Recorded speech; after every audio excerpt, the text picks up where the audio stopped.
What an amazing day this is. This is really a historic day in my life, in the life of GIBS, and also the life of Absa, and every single person in this room. Am I talking to entrepreneurial champions this morning? Yes. The fact that you are in this place this morning, it means that you are for entrepreneurship. Yes. You are pro-entrepreneurship. And do you know an entrepreneur in your life? Do you know an entrepreneur? Yes. Are you one?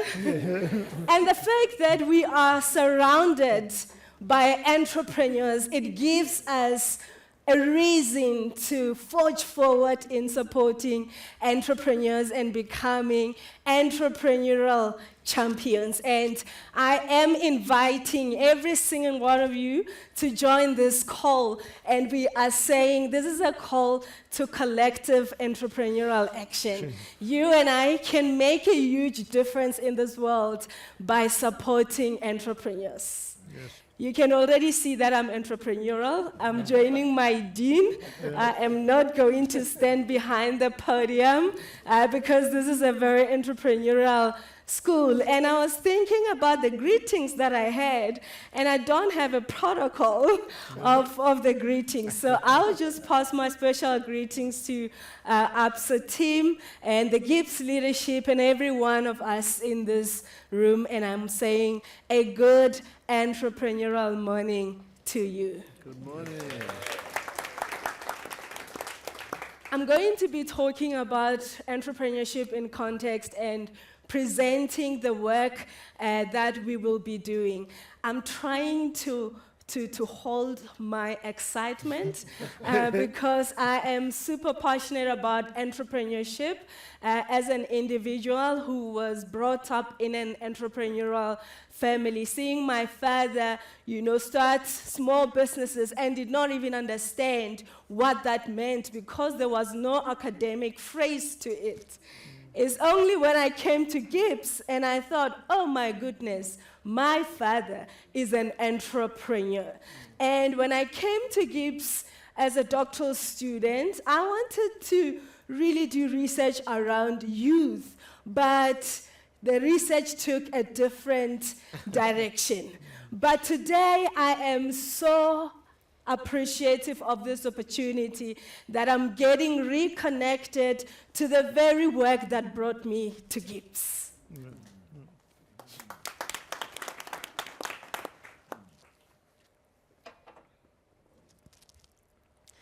And in the community that I worked in, a lot of entrepreneurs or a lot of young people, my history is that I was an optometrist. I worked as an optometrist in a public hospital. And as an optometrist, you check people's eyes and give them spectacles. So you will have young people who would come to the hospital to consult, and some would really have very light, we call them refractive errors, short-sightedness, or those who cannot see well at far. So they would come with these eye problems, and we will evaluate them, and they would say, Doc, can you please write me a letter for grant?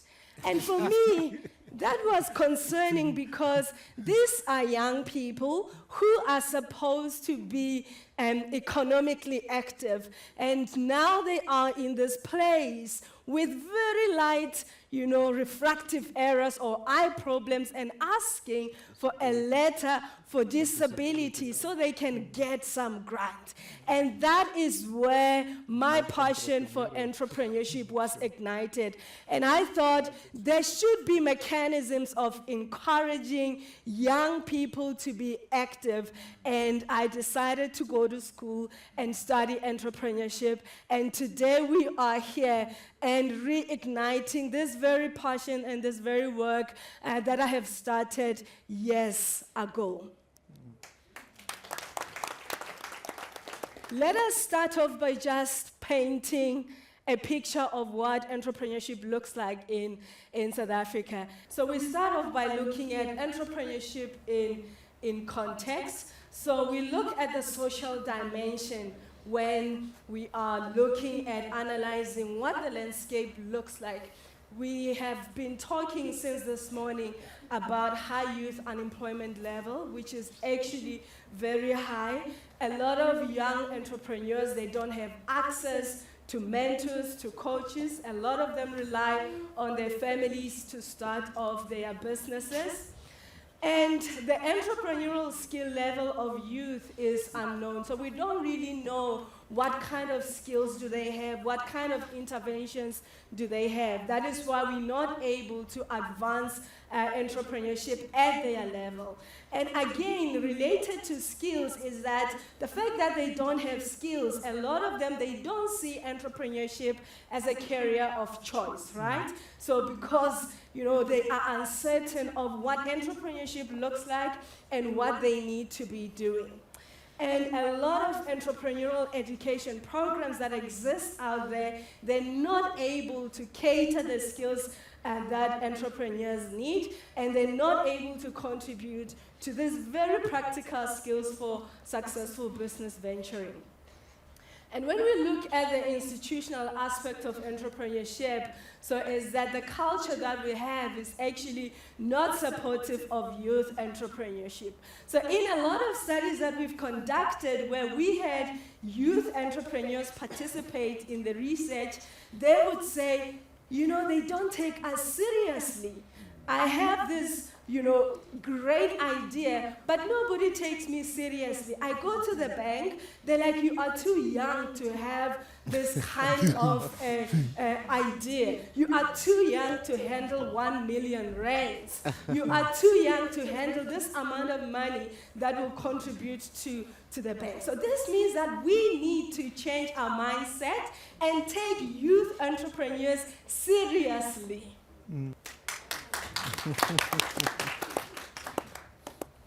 And a lot of them are financially excluded. And I guess this is a challenge even, you know, to the policymakers, to financial institutions, to say, how do we support youth entrepreneurs and come up with, you know, financing mechanisms that will support their business activities? And reason being the fact that a lot of them fail, and it is expected that these young entrepreneurs will fail in the early stages of their business activities. In fact, we should be celebrating failure. Rather than saying you have failed, this means that you are not capable. So we need to celebrate failure, and failure should actually be one of the measures that we use to determine how serious an entrepreneur is. So we would say to you, okay, you are presenting a very good business idea, but have you failed before? And they're like, no. And we need to say, go back and fail. And then now we know that you are serious about this journey. So you can see that the institutional environment or the setting we're in, we are the individuals who can shape entrepreneurship better, especially for young people. And in terms of the industry perspective,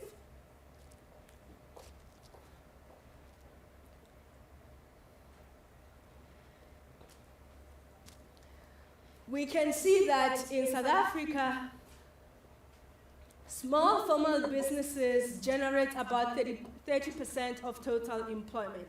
Do you think that is good or not good? That's bad. What is it? Should be 50%.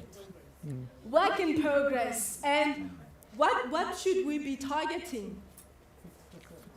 50% at least.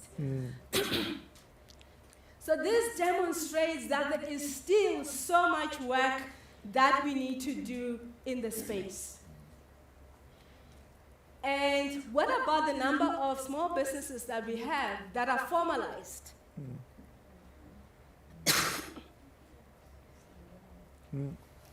It's a long way to go.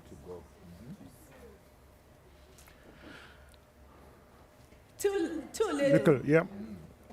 And informal businesses? Too few.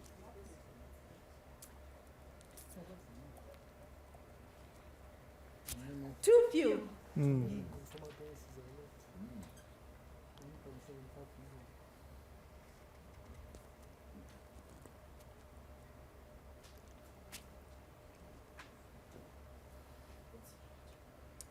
million. And we are also seeing that the industries in which these businesses are operating in are mostly business services. Is it good? No. And we have very little in mining and manufacturing and logistics.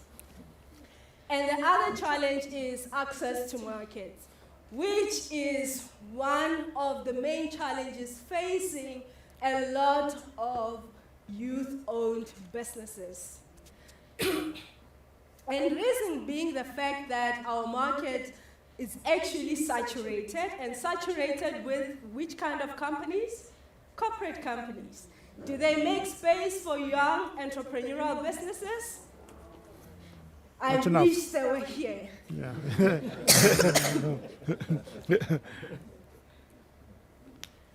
And my apologies, my voice, because of the flu, is not proper, but we are pushing.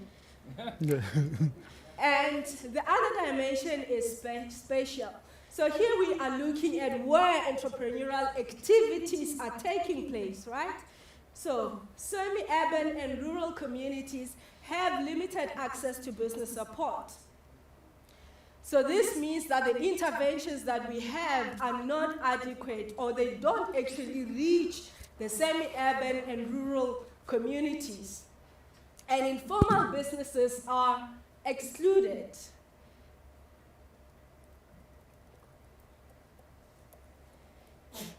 And what is very interesting about that point is the fact that informal businesses that operate in townships, in fact, they create their own mechanisms for survival. So you would think that because business support does not exist, for township entrepreneurs, they don't have a way of navigating life. In fact, they form their own micro support systems, and that are very important in their survival. And do you know how those micro systems work? It will be one entrepreneur who is a farmer, who has, a farm and chickens, right? And this farmer would be asked, it will get a particular customer, and this customer says to the farmer, please give me, I need 50 chickens, right? I need them urgently. And this entrepreneur does not have chickens that are ready to be sold at that moment. What do they do? What do they do? Mobilize. They Crowdsource. actually go to another farmer and say, please loan me chickens. Yeah. This is how business works in the townships. They're like, please loan me chickens, so once mine are actually ready to be sold, I will bring them back to To you. you. Yeah. So in order for us to support entrepreneurs adequately, especially those that are excluded, we need to understand the mechanisms that they are using to survive. Otherwise, we will go with our interventions that will not work. And this is why there is such a huge disconnect between what we're trying to do and what they are doing, because we don't really understand their wealth. And the other element in townships is the fact that schools and communities do not leverage their entrepreneurial power. And this is so important because in all these communities, there are schools. And there are entrepreneurs, right? So we are suggesting this notion of school-based entrepreneurship in collaboration with communities. And the last dimension of time when we look at entrepreneurship in our context is that most interventions are cross-sectional. Most interventions are targeted at a particular point in time. And I hope that our project will move from just doing an intervention at a particular point in time to appreciating that some of the interventions needs to be longitudinal in nature. Because entrepreneurship is not a once-off activity. It unfolds over a period of time. And that is where we need to be targeting. So the Global Entrepreneurship Monitor provides us with data in terms of how we are doing with entrepreneurship. And I'll just focus mostly on the youth. So when people start off their businesses, they can be regarded as intentional entrepreneurs. They only have intentions to start. And then T, meaning that they are in the early startup phase, and then established businesses, and business discontinuance, looking at people who are exiting the entrepreneurial activity because of various reasons. So we can see that in the ages of 18 to 24, we have a lot of young people with entrepreneurial intentions, and we do have 8.0% being young people who want to who are already owning startup businesses. And when we look at the established rate, it's 0.6.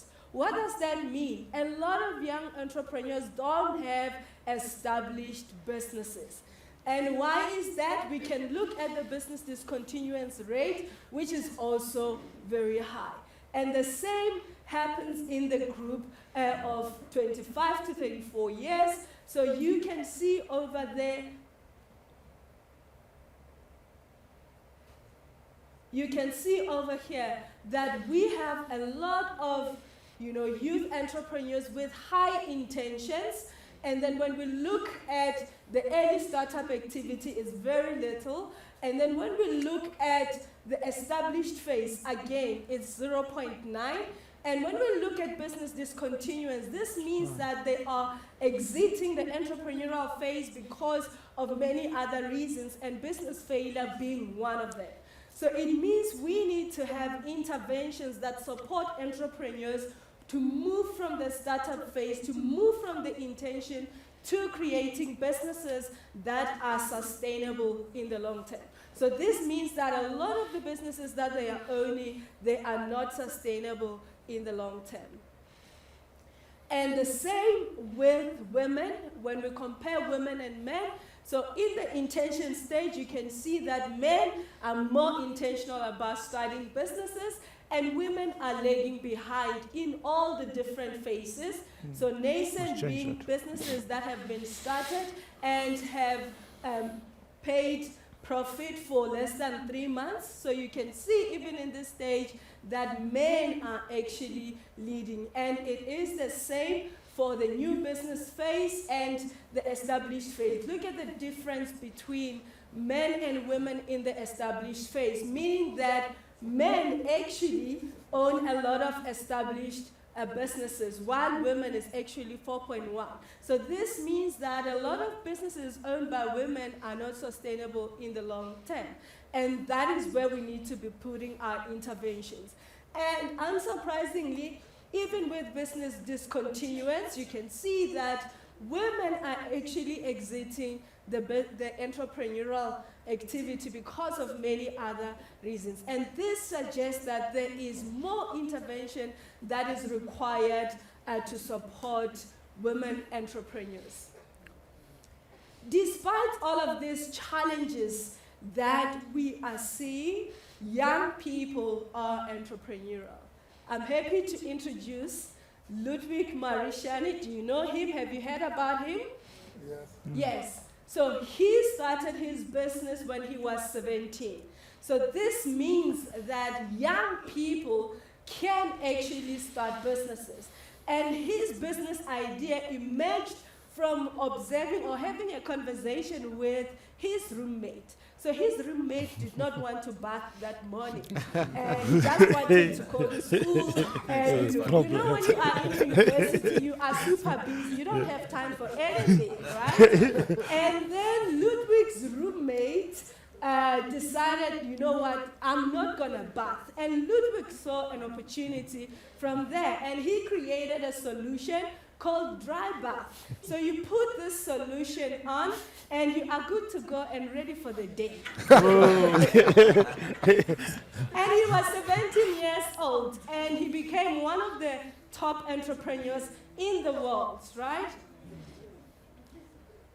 And this dry bath now is available on various airlines, right, for people who are traveling. And it is also available, I mean, in countries where there is water scarcity. So you think that he was only making profit for himself, but in fact, he was actually helping communities that have water scarcity at 17. And now, the famous William, right, from Malawi. And our dean spoke about improvising. That is actually improvising. So when there was famine in Malawi, he couldn't go to school, and they were really struggling. They didn't have power or electricity. And he decided to come up with an idea of a windmill that he really didn't know how to create and had to read books. And he was able to develop the windmill that he launched. And this windmill was able to generate electricity that powered his home. And he actually became a good entrepreneur because every person was bringing their cell phones to be charged at his home at the age of 14. Where is your windmill? Now, when we transition to looking at examples of school and community-based entrepreneurial activities, so communities play a significant role, but its role is not yet realized. So this is GIBS Farming Organics. So this business, what it does is actually teach women how to plant. You can see at the back there, so they are planting vegetables in plastic bags that they actually hang on peelers, right? So this business trains community members, women, how to plant, and they also work with different schools, teaching kids to have their own gardens that they can plant vegetables and sell those vegetables to create money. And again, we have a wonderful example, real gardening. Have you heard about real gardening? Probably you received a gift of a seed tape that you needed to plant. But the good story about real gardening is that it's a social enterprise, right, where they sell biodegradable seed tapes. And as they sell these seed tapes, so those proceeds that are made from there, they are actually reinvested into the business to support a school in need. So you can see that what they are doing, they are actually involving schools to participate in entrepreneurial activities. So we believe that there is a connection between what schools are doing and what individuals are doing to promote entrepreneurship. So this calls us to a collective action, that the scale, you spoke about the scale of the challenges that we are seeing in our world, the complexity, that these challenges, they unfold in different forms and shapes, and different contexts have impact in terms of how these challenges unfold. And the challenges that we are experiencing, they involve multiple actors. So it's not going to be one person who is responsible to solving all of these social issues that we've been talking about, and the agency. Because if we don't take these problems that we are facing as agents, so this means that we are going to lag behind and even have catastrophic outcomes.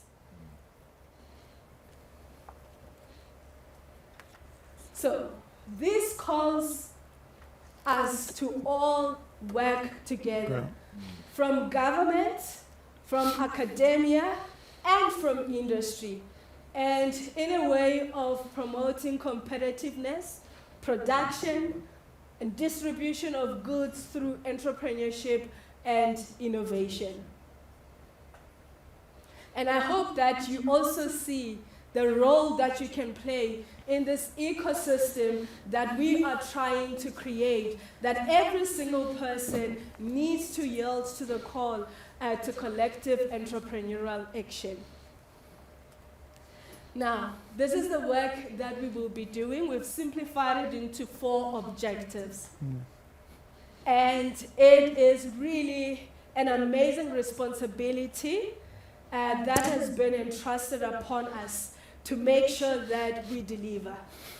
Because service delivery at GIBS matters the most. Yeah.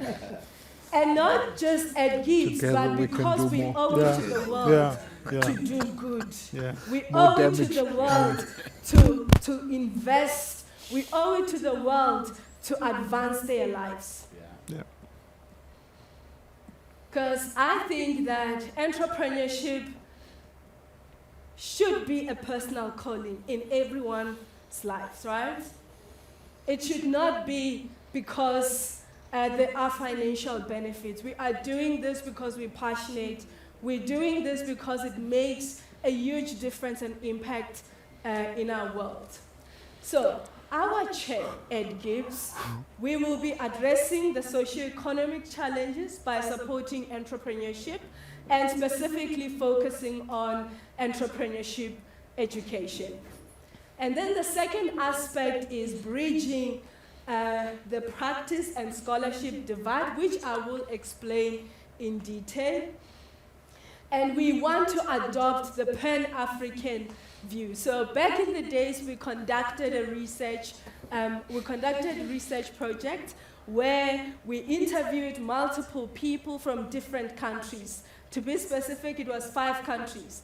And they said that, you know, South Africa has the big brother attitude. South Africa has the big brother attitude to a point where we think that we are not connected to what other people are doing on the continent. So what I appreciate about this project is that it brings us together so that we can advance the entrepreneurship agenda, not only in South Africa, but have an African perspective to it. And we want to deliver evidence-based, scalable, and sustainable entrepreneurship initiatives. So this means that the work that we are starting today, it's not going to end today. Yeah. It must be evidence-based. It must not be based on my thoughts.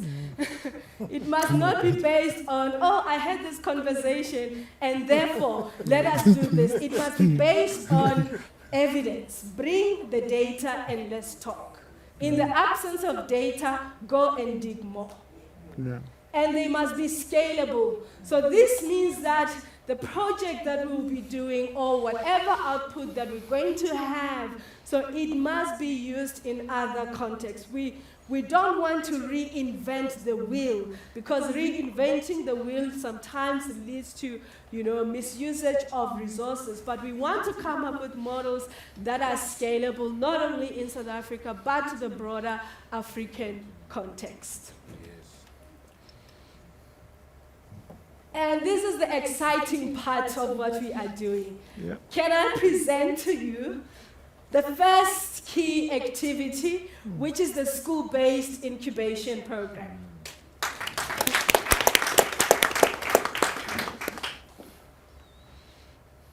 We are going to be looking at schools as an incubation hub for training entrepreneurial skills for students and entrepreneurs in the townships that we will be operating in. Sorry, Prof, can I check the water? Thanks. And not just train them, but develop entrepreneurial talent. We're going to get into the details of that. And the second aspect is practice-based research as one of the key activities.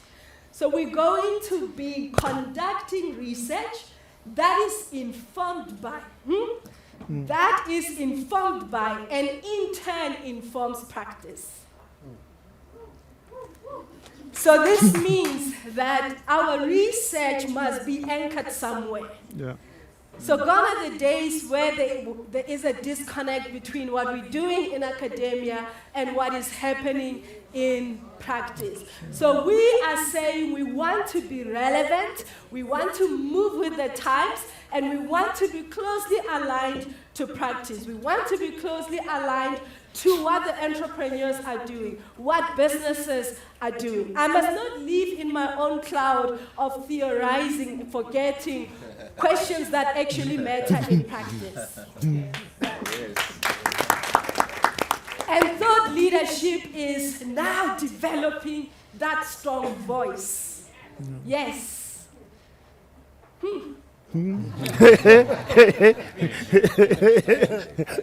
Yeah. I like this one because thought leadership is about having authority. And we know GIBS and Absa already have that authority. But we are saying we are building that authority to be the leading, to be a leading voice when it comes to inclusive and school-based entrepreneurship. Have you ever heard of school-based entrepreneurship? Yeah. Where your child is studying? No. So this is a space we are claiming for ourselves. Yeah. Now, I don't want to get too excited Yeah. with the Absa African Entrepreneurship Index. So we're going to be developing an index that measures entrepreneurial activities at an individual level. So individuals who will be part of the school-based incubation program are going to be helping us in developing an index that measures their talent, that measures their mindset, that measures their entrepreneurial skills. And we hope to trace them over a period of time so that we can see how these interventions are working in their lives, right? So this index will be one of the few that focuses on the individual level. There are so many indices out there, and a lot of them focuses on the ecosystem.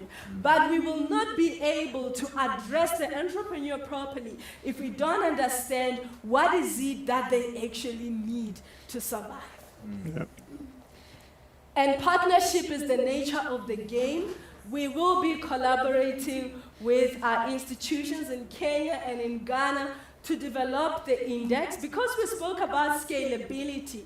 So we want to make sure that once we have developed our business, our school-based incubation business model, we can scale that model, right?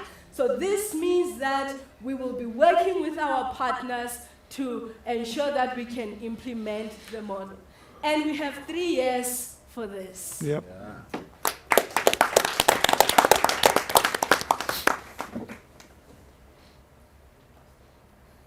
So,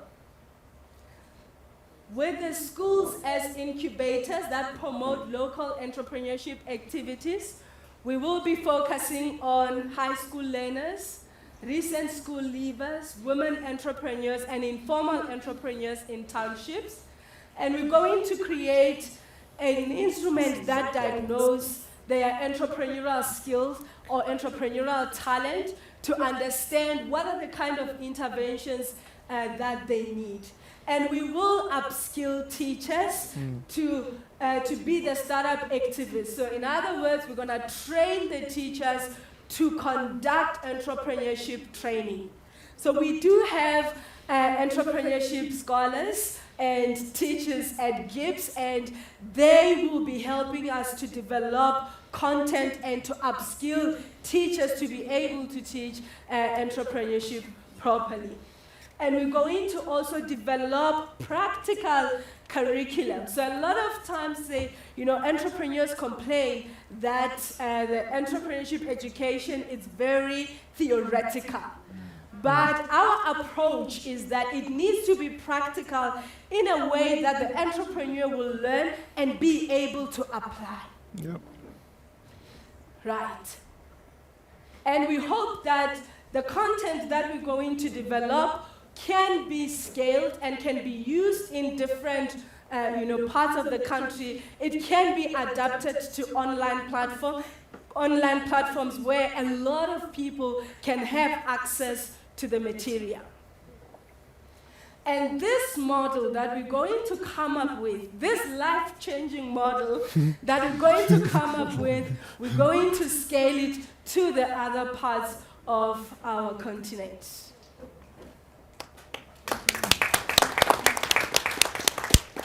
Now, thinking about practice-based research, we always have the two that are fighting, right? Yeah.